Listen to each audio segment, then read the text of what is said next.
Veamos un ejemplo de estudio de casos y controles. Para realizar un estudio que pretendía evaluar el grado de protección del cinturón de seguridad frente a la mortalidad en los accidentes automovilísticos, se tomaron 500 casos de accidentes no mortales, porque estamos evaluando la mortalidad, y 250 casos de accidentes mortales.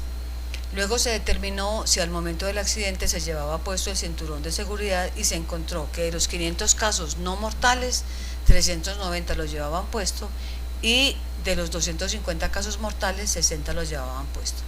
Entonces, ¿cuál sería el tipo de ejercicio? Elaborar la tabla de contingencia. Primero, después de elaborarla, lo primero que hacemos siempre es determinar si existe asociación. ¿Cómo lo hacemos? Pues con el chi cuadrado. Si nos da mayor a 3.841 es porque sí hay asociación.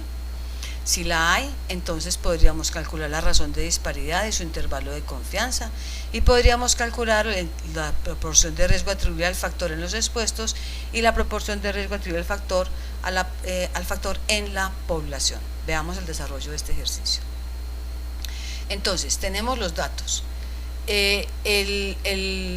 Primero hay que identificar el caso es la muerte. Entonces tenemos 250 accidentes mortales, 500 casos de accidentes no mortales, o sea, accidentes no mortales 500 y accidentes mortales 250. Es decir, tenemos una relación 1 a 2. Por cada caso que es el accidente mortal, es el evento, tenemos 2 sin el evento.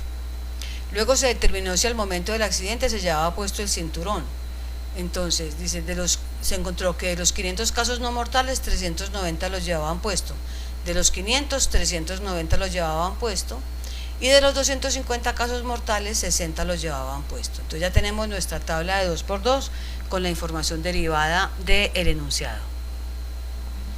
Determinaríamos si existe asociación. Entonces veamos 60 por 110 menos 390 por 190, todo elevado al cuadrado, por 749, porque eso da 750, dividido 250 por 500 por esta suma que nos daría 450 por esta suma que nos daría 300. Eso nos da 202. ¿Para qué nos sirve? Para contrastarlo con el valor crítico que es 3.841, con lo cual sabemos que sí existe asociación. Ahora vamos a medir la asociación. ¿Cómo la medimos? La medimos con la razón de disparidad, que es AD sobre BC, es decir, 60 por 110 dividido 390 por 190, que nos da 0,089. Y el intervalo de confianza, aplicamos la fórmula que ya tenemos, 0,089 elevado a la 1 más 1.96 dividido raíz cuadrada del chi cuadrado, que nos dio 202,2, nos da 0,063, y el otro, por el negativo, nos da el punto 12, que sería el límite superior. Entonces, cuando es factor de riesgo, por el lado positivo nos da el límite inferior y por el lado negativo de la resta nos da el límite superior. Entonces dice que oscila entre 0,063 y 0,12.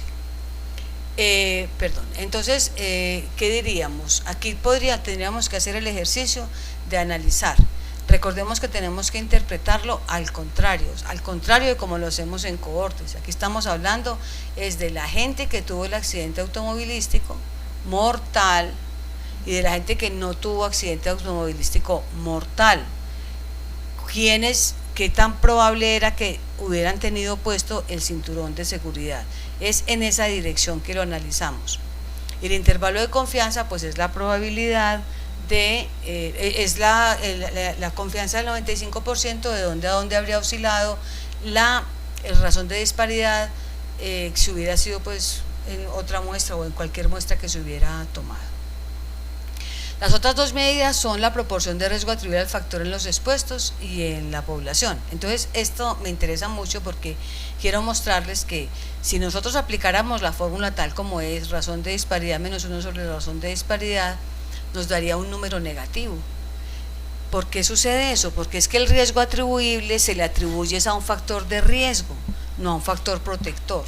Entonces, si vamos a calcular el riesgo atribuible y estamos hablando de un factor protector, tenemos que invertir la tabla. Miremos que la tabla que tenemos es 60,390, y miren que al invertirla tenemos 60,390 en el renglón de abajo, es decir, eso está como factor protector. Tener el cinturón es un factor protector, no tenerlo es un factor de riesgo.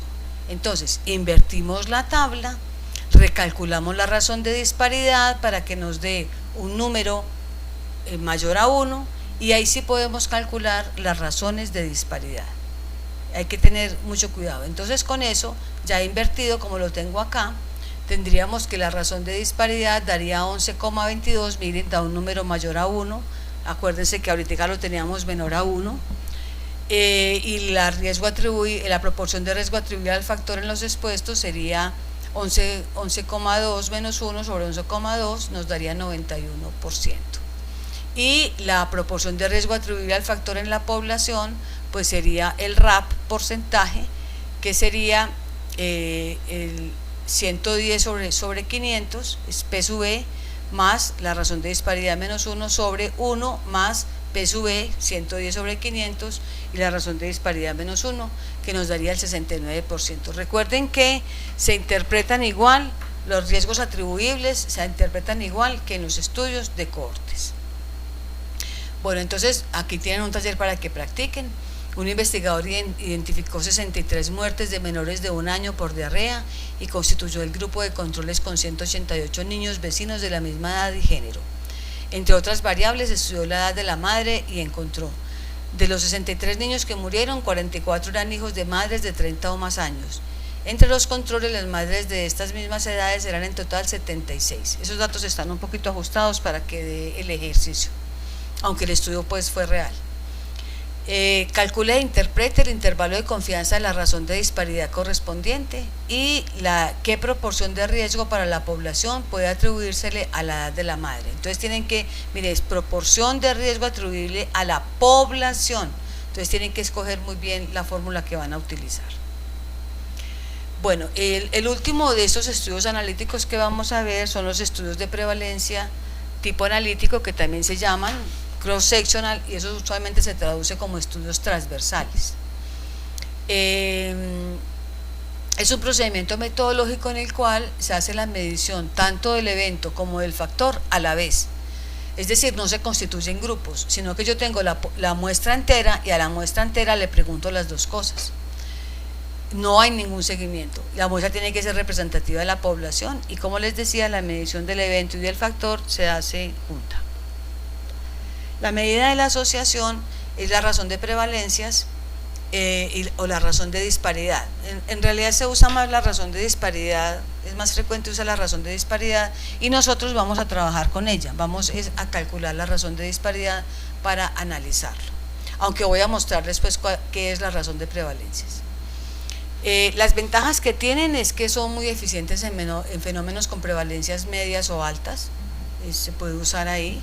Son poco costosos, son rápidos de ejecutar, permite calcular prevalencias, no incidencias, permite explorar relaciones causa-efecto, es decir, también se aproxima a elementos de causalidad, pues es un estudio analítico, sirve para evaluar el impacto de las acciones en salud, evaluativas, y es la base para estudios de casos y controles y de cohortes posteriores que sí logran ya contrastar la hipótesis y dar un elemento mayor de causalidad.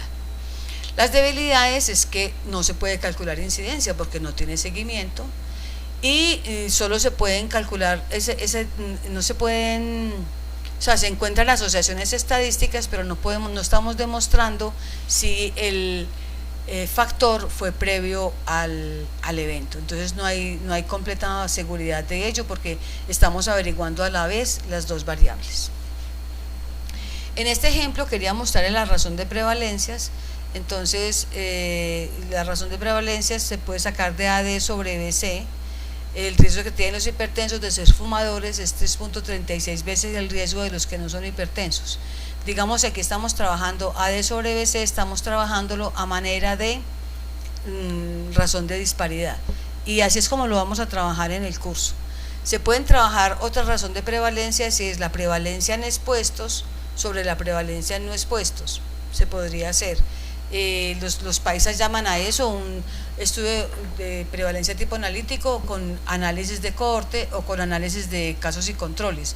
Ellos pues hablan de usar razón de prevalencias como si fuera un riesgo relativo y razón de disparidad como si fueran casos y controles. Nosotros vamos a trabajarlo con razón de disparidad en el curso. Se interpreta igual que como lo vimos en los casos y controles. Bueno, y para que practiquen, entonces un investigador está interesado en realizar un estudio que relacione los trastornos hipertensivos del embarazo con el grado de estrés al que se ve sometida la mujer en sus actividades laborales. ¿Cuál sería el procedimiento metodológico para lograr que este estudio fuera un estudio de cohortes? Es decir, ¿qué harían ustedes para que este estudio fuera de cohortes? ¿O qué tendrían que hacer para que ese estudio fuera de casos y controles? ¿Cómo recogerían, cómo se constituirían los grupos? ¿O cuál sería la manera de hacer el procedimiento de recolección de información si el estudio fuera de prevalencia tipo analítico? Ahí les queda pues entonces para que hagan su ejercicio. Y con eso terminamos los analíticos. Continuaremos con los ensayos clínicos en la siguiente presentación.